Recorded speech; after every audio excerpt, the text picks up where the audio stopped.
Yo, what is up, ladies and gentlemen? Welcome to day number 15. Yes, we are halfway there through our 30-day journey of wanting wisdom. I got the beautiful wife here. We just went on a cute little coffee date before the stream, before she's got to do a few things today. But guys, in the halfway point, wanted to bring one more proverb to you. In chapter 21, one simple verse, but one very important concept of wisdom. Number 9 says this, friends. It says it is better to live in the corner of a house, in a small little corner, have no room.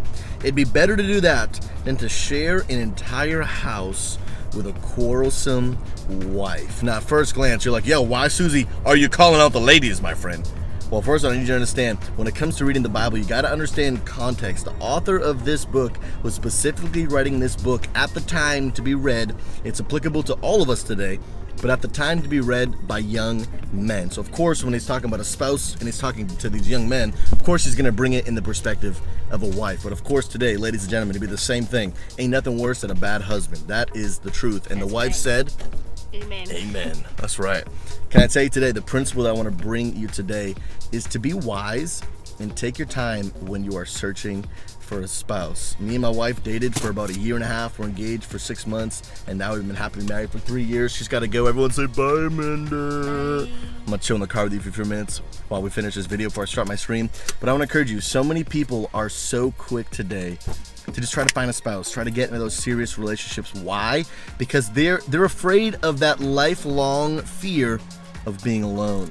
But here's what it's saying right here, friends, that it'd be better for you to be alone in a small little corner of a house than to share an entire home with someone that you are going to regret being married to. Can I tell you that just because someone looks good doesn't mean that they are going to make a good spouse? Are you thinking things through?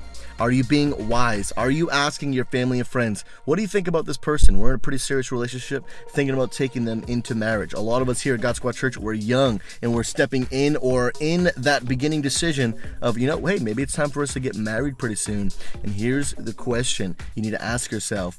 Will you enjoy sharing a home with them? Will you enjoy spending the rest of your life with them? Will these people make a good parent to your future children? We need to be wise. We've been talking about this a few times. Be slow in your decision making. Talked about it just another day ago. Are you asking people who have done something that you have not advice before you try something?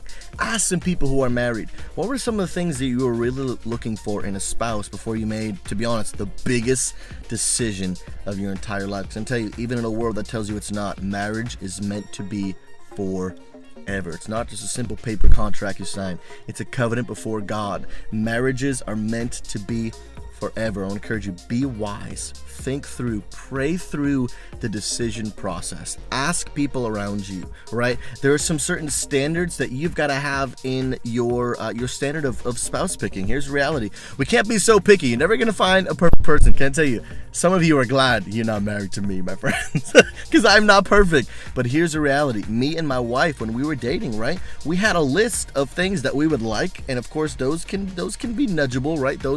We can gain some, we can lose some, but you've got to have a list of non-negotiables. You got to have a list of standards. This person needs to be a person of character. That's a non-negotiable for me. If my wife didn't have character, she wouldn't be my wife, right?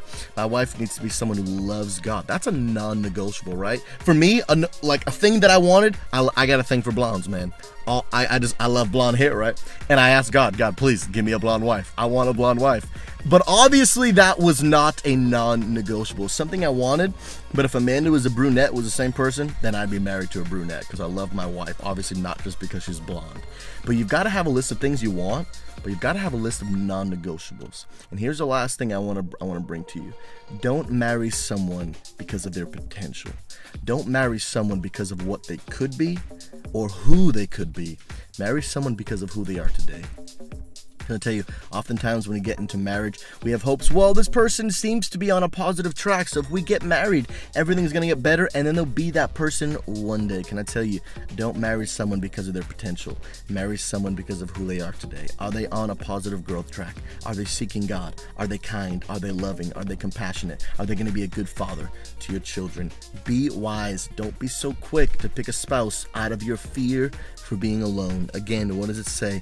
It'd be better for you to to be all by yourself in the little tiny corner of your house, cramped, no room, than to share an entire huge house with someone that you will not enjoy being married to. Can I tell you, people think that the worst thing that can happen to you in terms of relationships is for you to spend the rest of your life alone. Can I tell you, the worst decision you can make is not to spend the rest of your life alone, but to spend it with the wrong person. Think hard.